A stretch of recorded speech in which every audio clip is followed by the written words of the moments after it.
Have you ever noticed a small change in how you feel, perhaps a little more fatigue in the afternoon, a subtle ache that comes and goes, or a night where sleep simply will not arrive, and wondered if it means something more?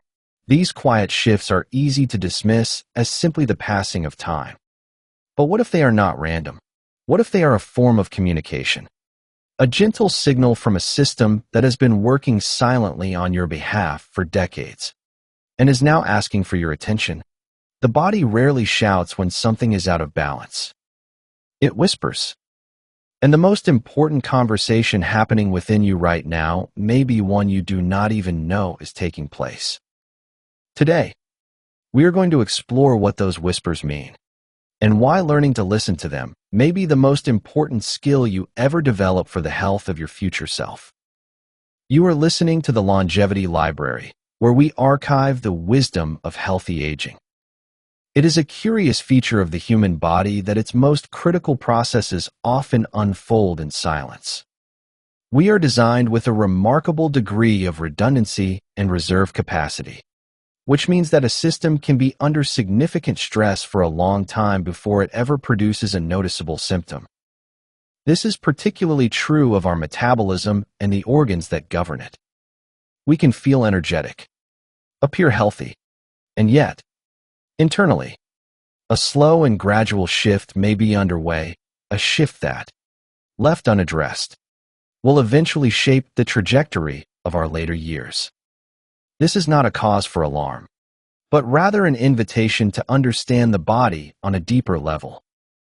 The goal of a long and vibrant life is not to desperately cling to youth, but to age in a way that preserves function, clarity, and comfort. It is about ensuring that the body's silent systems continue to operate smoothly, not because we are reacting to crises, but because we have created an internal environment where resilience can flourish. To do this, we must look beneath the surface, at the fundamental principles that govern how our cells, our organs, and our entire being respond to the passing of time. The body is not a machine that simply wears out. It is a living system, constantly adapting, rebuilding, and regenerating. The liver, for instance, is one of the most extraordinary examples of this inherent vitality. It is the only major internal organ capable of complete regeneration, able to restore itself to full function even after significant damage. This regenerative capacity is not unique to the liver. It is a principle that runs throughout the body. Muscles rebuild after exertion. Bones remodel in response to load. And the brain can forge new pathways throughout life. The question is not whether our bodies can maintain themselves, but what conditions we are providing for that maintenance to occur. Are we supporting the system, or are we inadvertently creating obstacles that slowly, over decades, overwhelm its natural ability to keep things in balance? The first and most fundamental principle of longevity, then, is understanding the environment we create for ourselves. And the single most powerful factor shaping that environment is the way we fuel ourselves. This is not about restrictive dieting or chasing the latest nutritional trend. It is about recognizing that food is not just calories. It is information and instruction for our biology.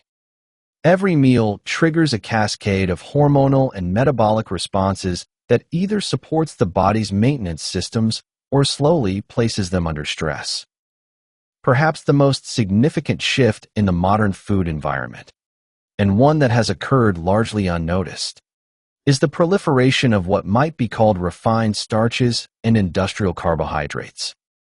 These are not the traditional carbohydrates of human history, the whole grains, the root vegetables, the legumes that sustain populations for millennia. These are highly processed isolates, created in industrial settings to be cheap, shelf-stable, and texturally pleasing. They are found in countless packaged foods, from sauces and dressings to snacks, and even seemingly healthy protein bars. They act as fillers and thickeners, and they have a profound and immediate effect on our metabolism. When consumed, These refined starches are digested rapidly, flooding the bloodstream with glucose at a speed that the human body is not designed to handle. The result is a sharp, dramatic spike in blood sugar.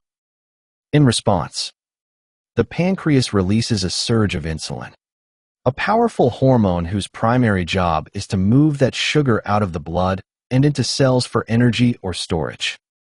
This system worked well in an environment where such dramatic sugar spikes were rare. But in the modern environment, where these foods are available at every turn and often consumed multiple times a day, the system becomes overwhelmed. The cells, constantly bathed in high levels of insulin, begin to ignore its signal. They become resistant.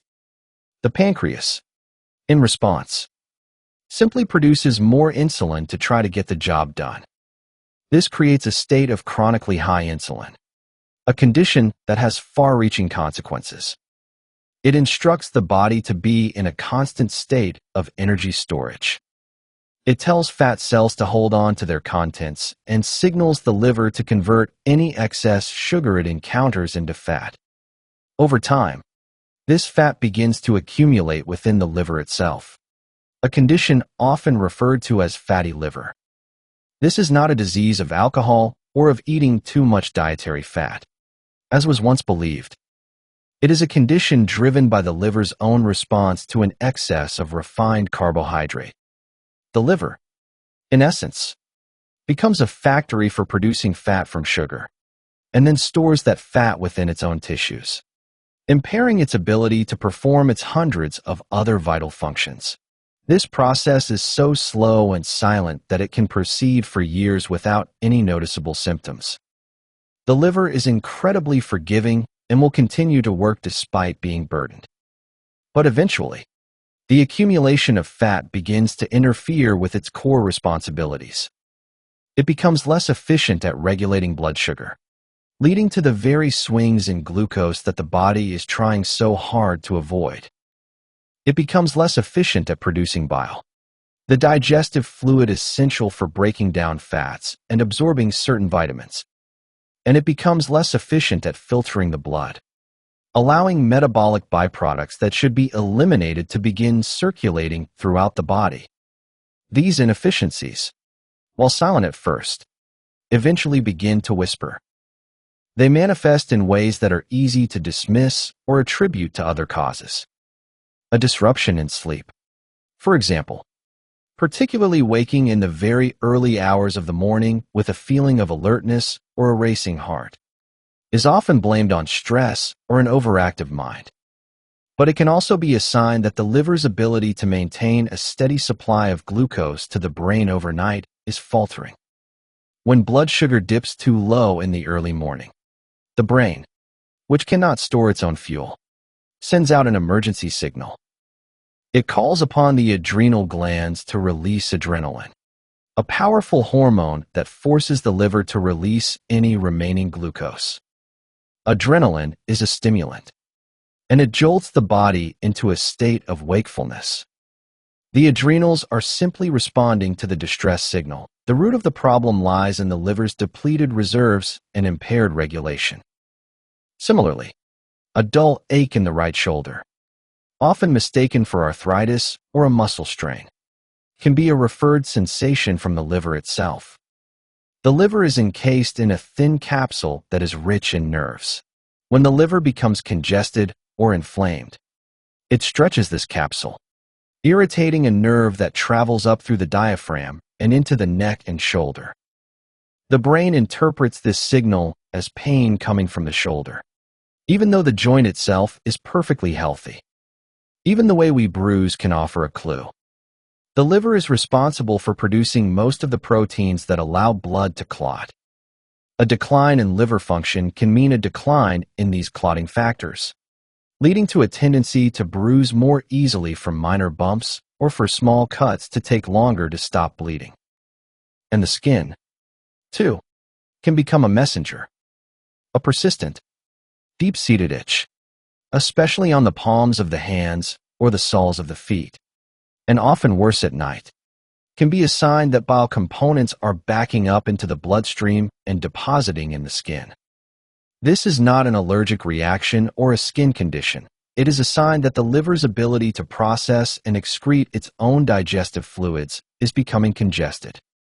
These are not symptoms to be feared, but signals to be understood. They are the body's way of communicating that its internal environment is out of balance. The encouraging truth is that because the liver and other metabolic systems have such a profound capacity for regeneration, addressing the underlying causes of this imbalance can lead to a significant restoration of function. The body wants to be well. It is constantly striving for equilibrium. Our role is to remove the obstacles that stand in its way. This brings us to a second major principle of longevity, which is the importance of rhythm and variation. The modern world offers an unprecedented abundance of energy, available at any time of day or night. We have become a culture of constant grazers, eating from the moment we wake until the moment we go to sleep. This constant intake of fuel, particularly the refined carbohydrates that spike insulin, denies the body a fundamental experience, the experience of a fasting state. When we are not eating, insulin levels drop. This drop is a signal for the body to switch from a mode of energy storage to a mode of energy utilization. It begins to access its stored reserves, the fat in our adipose tissue, and, importantly, the fat that has accumulated in our liver and other organs. This period of low insulin is when the body performs its deepest cleaning and repair. Cells initiate processes of autophagy, a kind of internal housekeeping where they clear out damaged components and recycle them for new parts. Without this period of rest, this metabolic housekeeping never fully occurs. The debris accumulates, the systems become clogged, and the slow decline accelerates. This is not an argument for extreme or prolonged fasting, but rather for a restoration of a natural rhythm. It is an acknowledgement that the body evolved in an environment where food was not constantly available, and it adapted to thrive in those conditions. Our biology expects periods of feast and periods of famine. By compressing our eating into a defined window during the day and allowing for a longer period of rest overnight, we reintroduce this essential rhythm. We give the liver and the entire metabolic system a chance to catch up, to process the day's fuel, and to begin the work of repair. This simple structural change, eating meals without constant snacking in between, can be one of the most powerful tools for lowering insulin levels and allowing the body to access and burn its stored fat for fuel. The quality of the food we eat during that feeding window is, of course, paramount. If we are to support the body's regeneration, we must provide it with the raw materials it needs. This means shifting focus away from processed, industrially refined ingredients and toward whole, natural foods. High-quality protein becomes essential, not just for maintaining muscle mass, which is a critical predictor of health in later years, but for providing the amino acids that are the building blocks for all of the body's repair processes. The liver needs these amino acids to produce its enzymes, its clotting factors, and to rebuild its own cells. Vegetables, particularly those with deep color and a bitter edge, are not mere side dishes. They are concentrated sources of phytonutrients that directly support the liver's detoxification pathways. Bitter foods, like arugula, dandelion greens, and radicchio, have a specific role in stimulating the flow of bile. By encouraging bile production, they help to decongest the liver, ensuring that the digestive system can efficiently process fats and that the toxins the liver has collected are effectively carried out of the body. Cruciferous vegetables, such as broccoli, cauliflower, and kale, provide compounds that support the liver in transforming fat-soluble toxins into water-soluble ones that can be easily excreted. This approach to eating is not about deprivation. It is about providing the body with what it needs to do its job. It is a shift from thinking about food as a source of pleasure or mere fuel, to understanding it as a form of communication with our deepest biology. Every bite is an instruction. We can instruct ourselves to store, to inflame, and to struggle, or we can instruct them to repair, to cleanse, and to thrive. Beyond nutrition, there is another pillar of longevity that is often overlooked in a culture obsessed with diet and exercise: the role of the nervous system and the quality of our rest. The body does not distinguish between different types of stress. A psychological worry, a financial concern, or a late night spent working all trigger the same fundamental physiological response as a physical threat.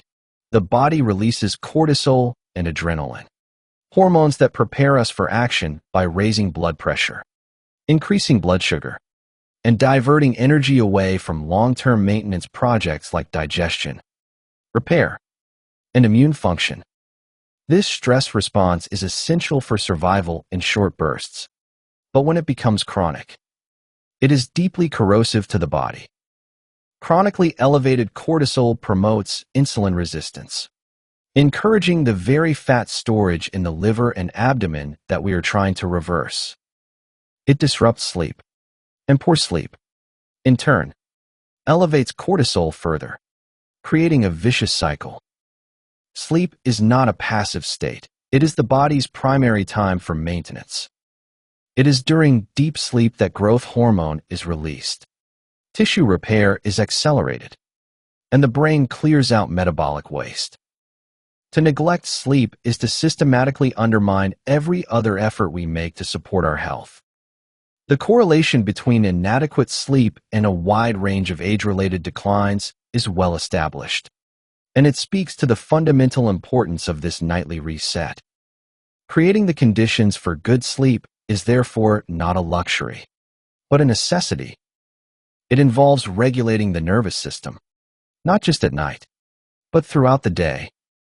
It means finding ways to introduce periods of calm and recovery into our daily rhythm. It means protecting the hours before bed from the stimulating blue light of screens and the mental agitation of news and social media. A consistent routine, a dark and cool room, and a mind that has been given time to settle are the foundations upon which restorative sleep is built. When we sleep deeply, we give the liver and all the other organs the uninterrupted time they need to perform their essential repairs. We quite literally heal ourselves while we sleep. A fourth principle, and one that connects all the others, is the concept of load management. The body's systems are designed to be used. Muscles that are not challenged atrophy. Bones that are not placed under load lose density. The brain that is not engaged loses cognitive edge. This is the use it or lose it principle of biology. But there is a critical nuance.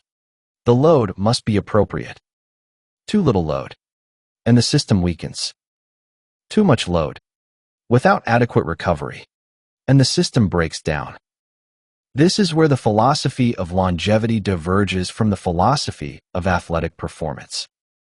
The goal is not to push the body to its absolute limit, but to provide it with a consistent, manageable stimulus that signals it to maintain and strengthen its capacities.